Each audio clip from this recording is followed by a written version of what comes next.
সব রকম আশঙ্কা, গুঞ্জন আর অনিশ্চয়তা কাটিয়ে চলে এলো ত্রয়োদশ জাতীয় সংসদ নির্বাচন। ভোটের উৎসবে মাততে প্রস্তুত সারা দেশ। এর মধ্যেই শেষ মুহূর্তে আরেকটি আসনের হিসাব নিকাশ নিয়ে আমাদের ভোটের অঙ্ক। আজ আমরা কথা বলবো কক্সবাজার 1 আসন নিয়ে।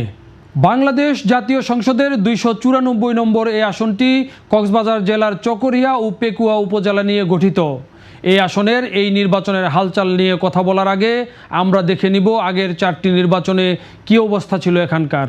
প্রথমেই 1991 সালের 5ম জাতীয় সংসদ নির্বাচন।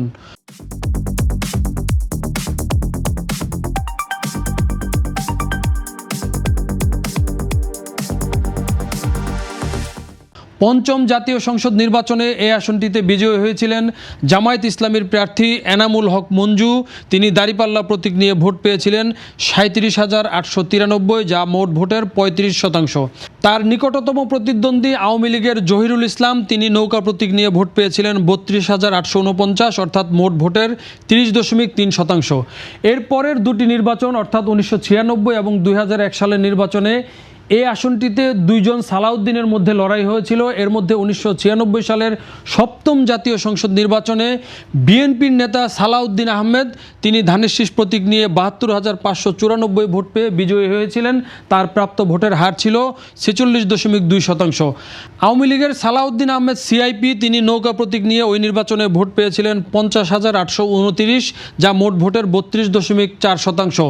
2001 সালের নির্বাচনে এই দুইজনের মধ্যে আবার লড়াই হয় এবং সেই নির্বাচনে বিএনপির সালাউদ্দিন আহমেদ, তিনি আবারও ধানের শীষ প্রতীক নিয়ে 1,34,602 ভোট পেয়ে নির্বাচিত হন। তিনি সেবার 63.4% ভোট পেয়েছিলেন। আওয়ামী লীগের সালাউদ্দিন আহমেদ সিআইপি সেই নির্বাচনে নৌকা প্রতীক নিয়ে ভোট পেয়েছিলেন 74,297, মোট ভোটের 35%। এরপর 2008 সালের নির্বাচনে 111 সরকারের আমলে যে নির্বাচনটি হয়েছিল, আইনগত কারণে সেই নির্বাচনে বিএনপি নেতা সালাউদ্দিন আহমেদ অংশগ্রহণ করতে পারেননি। সেই নির্বাচনে বিএনপি প্রার্থী করেছিলেন সালাউদ্দিন আহমেদের স্ত্রী হাসিনা আহমেদকে। তিনি ধানের শীষ প্রতীক নিয়ে ওই নির্বাচনে কক্সবাজার 1 আসনে 1,56,512 ভোট পেয়ে নির্বাচিত হয়েছিলেন। তিনি পেয়েছিলেন মোট ভোটের 56.2%। তারও প্রতিদ্বন্দ্বী ছিলেন তার স্বামীর সঙ্গে, যিনি আগের দুইটি নির্বাচনে প্রতিদ্বন্দ্বিতা করেছিলেন, আওয়ামী লীগ নেতা সালাউদ্দিন আহমেদ সিআইপি। তিনি তৃতীয়বারের মতো এই আসনে পরাজিত হন। নৌকা প্রতীক নিয়ে তিনি 2008 সালের নির্বাচনে ভোট পেয়েছিলেন 1,21,111, যা মোট ভোটের 43.5%।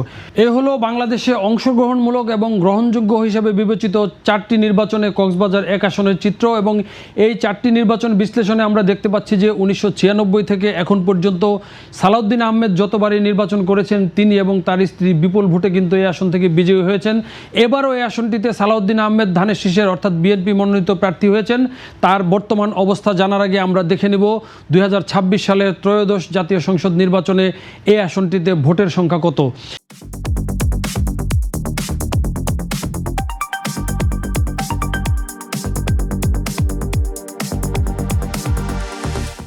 কক্সবাজার 1 আসনে এবারের নির্বাচনে মোট ভোটার 5,40,490।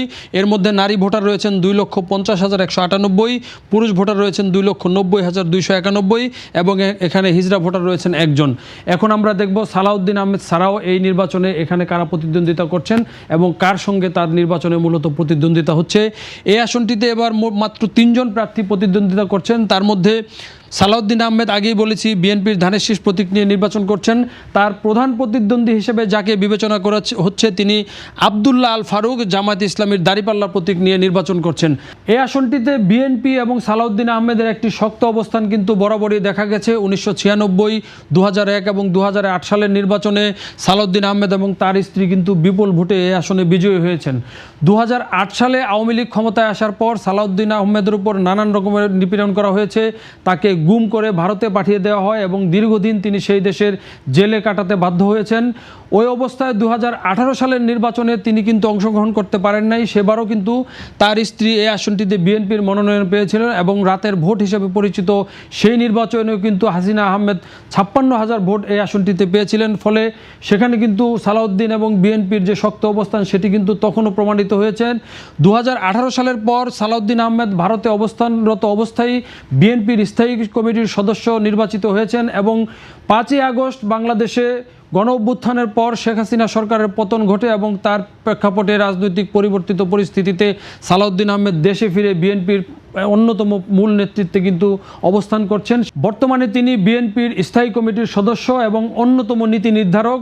এই পরিস্থিতিতে তিনি আগামী 12 ফেব্রুয়ারি যে নির্বাচনটি হচ্ছে সেই নির্বাচনে কক্সবাজার 1 আসনে আবারও দলের ধানের শীষ প্রতীক নিয়ে প্রার্থী হয়েছেন। অন্যদিকে জামায়াতের প্রার্থী আব্দুল্লাহ আল ফারুক, তিনি কক্সবাজার শহর জামায়াতের আমিরের দায়িত্ব পালন করছেন। ওই এলাকাটিতে জামায়াতেরও মোটামুটি শক্তিশালী কিন্তু অবস্থান রয়েছে। 1996 সালের নির্বাচনে সেখানে জামায়াত ইসলামীর একক প্রার্থী ছিল এবং তিনি কিন্তু 27,000 ভোট সেবার পেয়েছিলেন। পরবর্তীতে তারা একক নির্বাচন না করলেও সাংগঠনিক একটি তৎপরতা কিন্তু সবসময় ছিল। এবার জামাতের সেই সাংগঠনিক শক্তি, সেই সঙ্গে এনসিপি সহ আরও 10টি ইসলামী দলের যে সমর্থন, সেই সমর্থন কিন্তু আব্দুল্লাহ আল ফারুকের সঙ্গে রয়েছেন।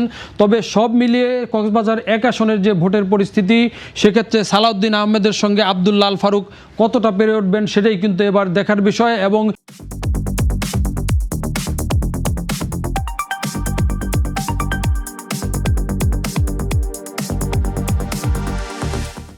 এই নির্বাচনে সালাউদ্দিন আহমেদ আবারও নির্বাচিত হন নাকি আব্দুল্লাহ আল ফারুক কোনো চমক দেখান, সেটি জানা যাবে আগামী 12 ফেব্রুয়ারি নির্বাচনটি হয়ে যাওয়ার পর।